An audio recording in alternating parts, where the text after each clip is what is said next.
Tonga amin'ity farany herinandro ity isika dia ny sabotsy 12 Jolay 2022.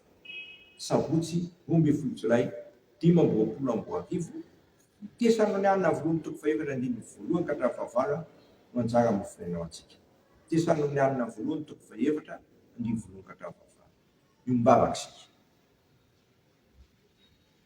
Raha io tena tianay ianao tofony zany napaharitra anay andritra izay herinandro zay ianao nahatonga anay natraty zao farany herinandro zao.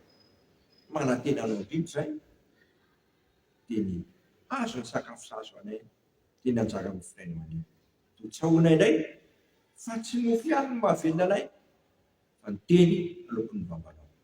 Dia hoe izany teninao izany indray tompo ka lalàna anay fa ny teninao dia teny fiainana ho an'ny olona rehetra sy ho an'ny olona manontolo. Saotra Jesosy. Amen. Tesanonianina voalohany toko faefatra andiny voalohany ka hatrafahavalo no anjara mofinainao antsika amin'izao farany herinandro zao.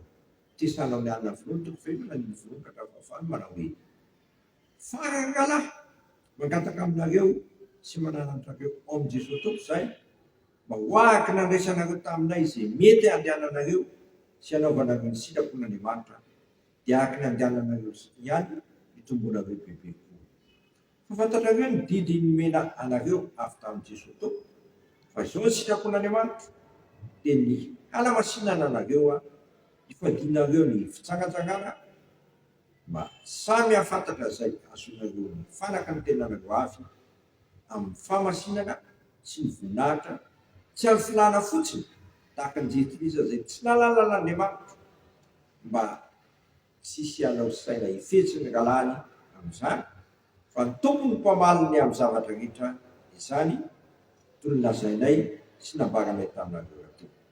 Fa Andriamanitra tsy niantso antsika ho amin'ny fanontolo fa amin'ny fahamasinana hoy izay mandà dia tsy olona no lavina fa Andriamanitra izay manome anareo ny fanahy-masina.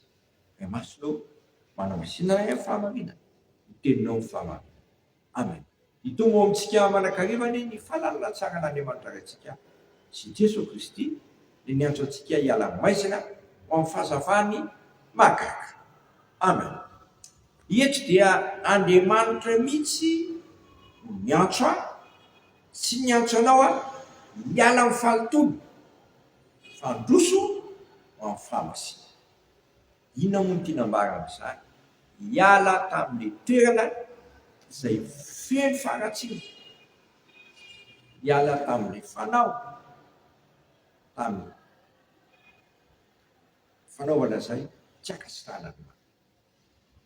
Tsy izay rehetra miantso hoe tompotompo mantsy miditra amin'ny fanjakan'Andriamanitra fa izay manao ny sitrapon'Andriamanitra ka antsoina azy ianao hiala amin'ny fanontolona ary handray ilay fiainam-baovao dia ilay fiainana voatokana ho an'Andriamanitra. Izay ny hoe fahamasinana voatokana ho an'Andriamanitra.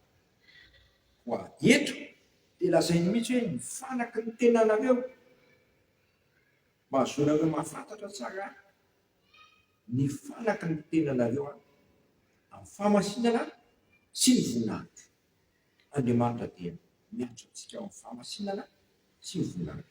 Tsy ho tanterako sy tanteranao anefa izany ka tsy manaiky any Jesosy Kristy ianao izay mahay manova ny fivatonao tonga vonofo ka azontsika manana hery hanaovana ny sitrapon'Andriamanitra amin'ny hanomezana antsika ny fanahy-masina.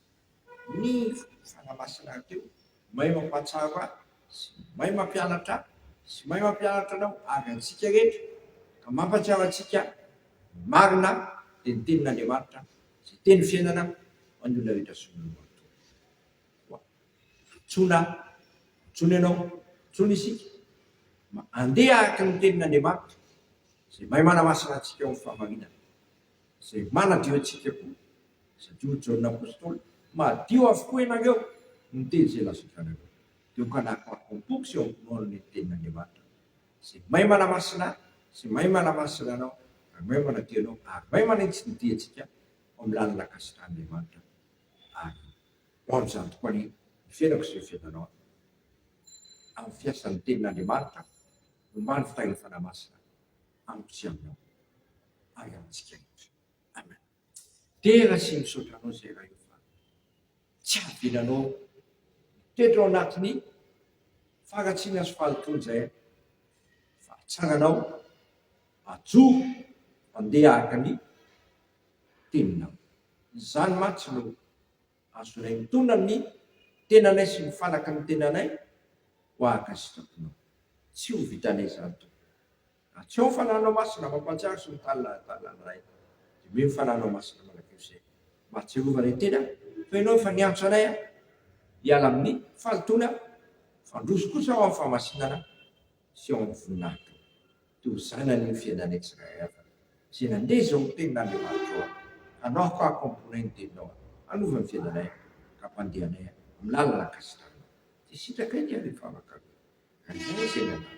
Masidana ny naranao. Tonga ny fanjakanao. Ataonay sitraponao ety an-tany tahaka ny an-tany. Mena iny ny anona sahazo anay. Ka manangany kay tahaka ny menanay tsy mety taminay. Izany tondra anay fatom-panahy. Ka manafanay amin'ny ratsy. Anao ny fanjakana sy ny amin'ny voninahitra manak'izay. Amen. Saterany avy amintsika rehetra ny zotsodran'ny fonina amin'ny naharaisana ka fanahy masina izao. Ary Andriamanitra ny fiadanana ny masinareo mba ho tanteraka. Koka rovany avokoa ny fanahynareo sy ny anareo ary tenanareo tanteraka ka tsy hanatsiny amin'ny fiavian'i Jesoa Kristy amintsika matoky izay miantso anareo sady izy ihany nanefy izany. Amen. Voninahitra ny ho an'Andriamanitra kekany amin'ny anaran'ny Ray, Zanaka ary Fanahy Masina. Amen.